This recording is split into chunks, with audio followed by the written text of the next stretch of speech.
तो देख भाई तमें भी जदि ओडिया एग्जाम देवा जाउछो आ तमें जानिन कि भाई ओडिया एग्जाम रे को टाइप रो क्वेश्चन आसीबो को टाइप रे तमरो मल्टीपल चॉइस क्वेश्चन आसीबो को टाइप रे तमरो 2 मार्क के क्वेश्चन आसीबो को टाइप रे तमरो 3 मार्क के क्वेश्चन आसीबो हला ता सहित तमरो प्रबंध रो को टाइप रो क्वेश्चन आसीबो माने प्रबंध रे रचना को टाइप रो रचना पडिबो तापर तमरो दरखास्त को टाइप रे पडिबो तमरो ग्रामर माने विशेष्य विशेषण रूढ़ी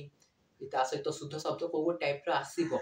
तुम जदि ओडिया रो सब जाक चैप्टर रो क्वेश्चन आंसर दरकार अछि ता सहित तुमको गोटे गोटे चैप्टर रो एमसीक्यू रो क्वेश्चन आंसर दरकार अछि जेमि तमरो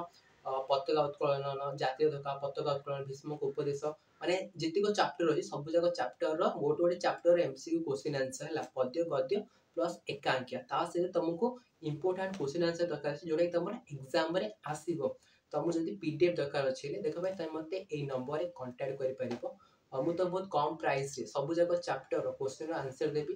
ता सहित तुमको गोटे गोटे चैप्टर एमसीक्यू क्वेश्चन देबी जोरा कि तमर एग्जाम रे आसीबो ओडिया रे बहि नथिबो तमे पीडीएफ रे पढथिबो आ तुम मोबाइल रे पीडीएफ रे पढला बहुत प्रॉब्लम होथिबो आ तुमको क्वेश्चन आंसर कालाडी प्रॉब्लम होथि माने गोटे चैप्टर पढे कि तारो क्वेश्चन आंसर काढिया पे लॉन्ग क्वेश्चन आंसर कि शॉर्ट क्वेश्चन आंसर प्रॉब्लम होथि बोले मते नंबर भाई कांटेक्ट करि परिबो